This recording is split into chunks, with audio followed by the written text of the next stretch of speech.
Good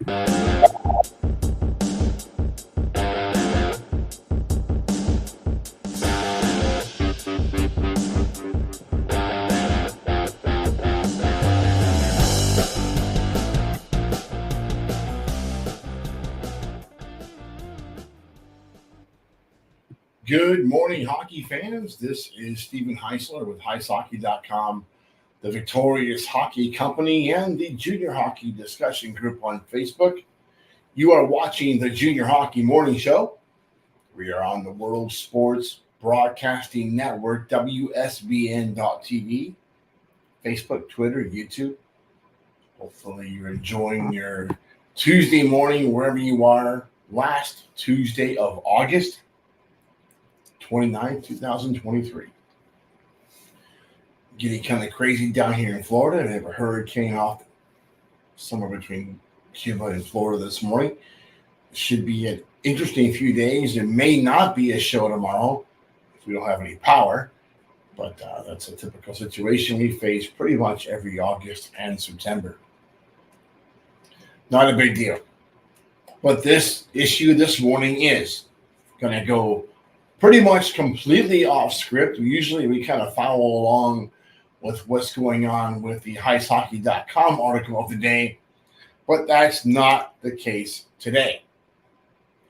I'm going to step outside my comfort zone, maybe step well outside of yours as well. Did not want to bring in a guest this morning, thought about it. No one wants to touch this issue with a 10-foot pole. They are scared. National Hockey League has a hypocritical issue. Gary Bettman and the NHL has given Montreal Canadiens defender Logan Mallow the green light to play in the NHL. Logan is now eligible to play in the NHL as early as this coming season. Mallow has been spending the last 3.5 years of his life appearing at schools, taking part in rehab, along with respect and consent sessions and sensitivity courses. Logan has also been hosting public talks about respect, hard work, and responsibility. Logan was drafted in the first round of the 2021 NHL entry draft by the Canadiens. Prior to being chosen, the player said he didn't deserve the honor of being drafted and tried to remove himself from the draft. His comments came after news emerged that while playing in Sweden in 2020, he secretly photographed an 18-year-old woman who was engaged in a sexual act with him, and then shared the images with his teammates without her consent. He was charged under Swedish law with defamation and offensive photography and fined the equivalent of about $1,600. Let me ask you this. Is the Canadiens' prospect transgression somehow less serious of a issue than grade school and middle school bullying? Hold on to that one for a second. Ice hockey player Mitchell Miller, 20, maybe 21 now, bullied a developmentally disadvantaged playmate in 2016.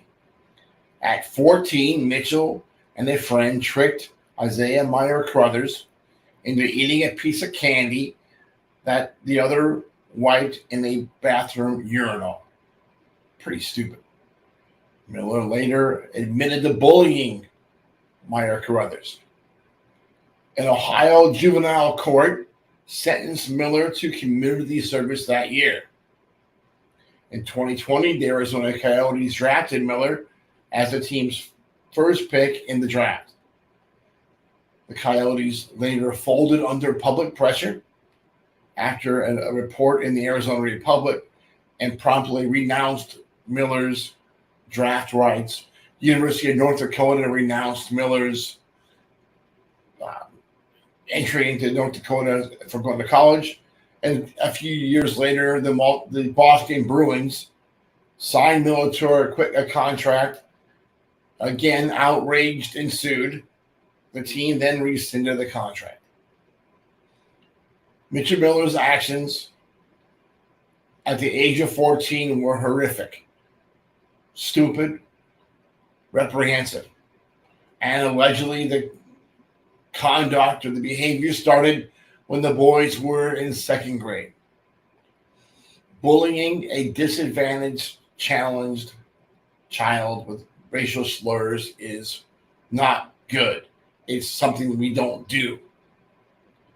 Something that is considered horrific by some. Combating any childhood bullying ought to be a leading social issue. Miller deserved to face consequences, and he did. The court ruled in the direction of community service. What's happened to Miller years later is a push to disqualify him from all future employment. We all heard Batman. Miller's ban could be everlasting.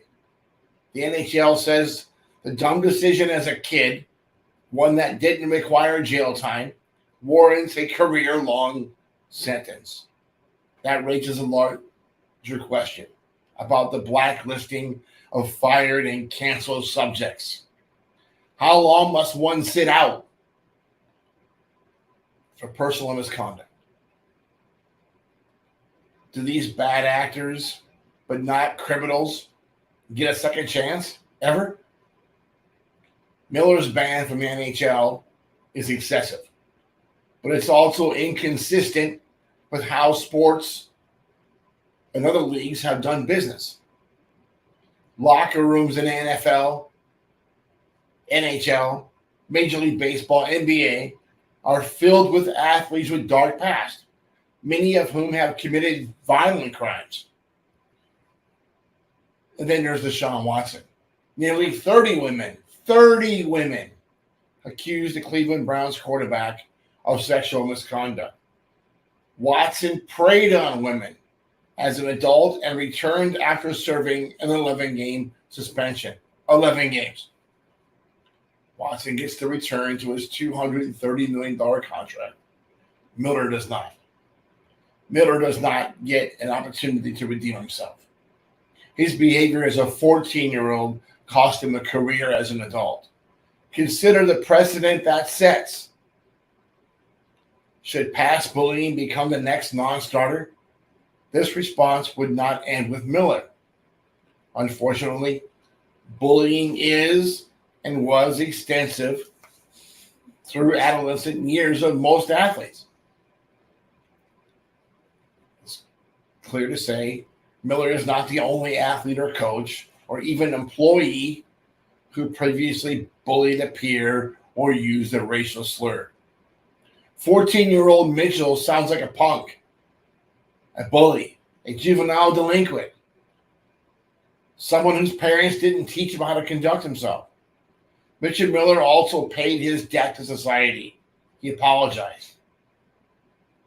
And his actions already cost him 2 professional jobs in hockey. He faces a life sentence in the NHL and perhaps elsewhere. Here's my beef. Many of the members of Team Canada's who won the gold at 2018 World Juniors have made public statements regarding an alleged sexual assault that's under investigation by Hockey Canada, the police, and the National Hockey League. Up to 8 men, some or all of them have been on the team, have been accused of taking part in an alleged sexual assault group rape following the Hockey Canada Foundation Gala in 2018 in London, Ontario. While that investigation is complete, the names of the 8 players have yet to be made public. Why not? Where are the criminal charges? Hockey Canada officials lost their jobs, yet as many as 8 current NHL players remain in the National Hockey League. How does that make any kind of sense? As a parent, we went through this. Tommy was bullied at a school he went to. My son was not subject to that situation more than one time.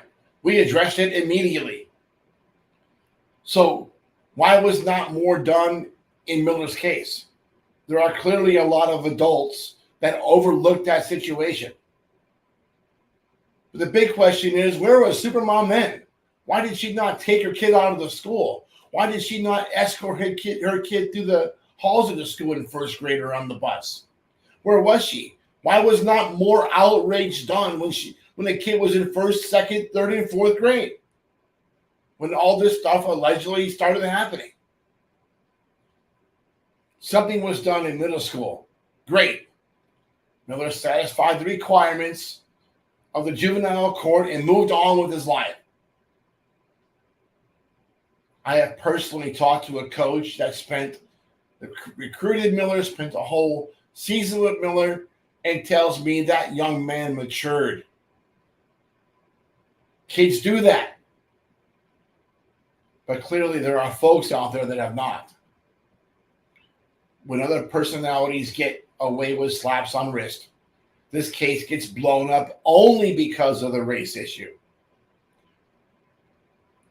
Yes, you heard that right. This case gets blown up only because Miller's Mitchell was not white. And what if the races were reversed? Nothing to see here. You are a racist for trying to make a big deal out of childish behavior. That's what would happen to us right now if those races were reversed. If we were slamming Miller or Carruthers for bullying Miller, it would have been nothing. We all would have been yelled at for this. And that's the biggest issue. It's only outrageous when it's a person of color as the victim and a Caucasian is the principal. Battery, rape, killing someone while driving drunk, all transgressions the NHL players have returned to the game from, but not Mitchell Miller. Hockey mom Megan Gilman from Colorado said this yesterday in the group. Racism can't be reversed. And once again, using a horrific sexual assault case to excuse a racist behavior is ignorant. And now I see that this group is not a safe space. And I question if my own son has a safe space in hockey while the narrative you are spinning, conservative, hating, blah, blah, blah, plays out in this group in hockey in general. Megan, does your son need a safe space from hockey or just a safe space from you? This issue is nuts. Just nuts. But so is our culture. So is our society. I'm over it. We're done. It's over. Stop the madness. When are the rest of the hockey community going to tell the National Hockey League, you're full of crap? Stop folding under pressure to this craziness. Get over yourself. Gary Bettman's an idiot, a hypocrite, and a joke. Get the hell out of hockey. That's it for today, folks. Well, heavy for a Tuesday.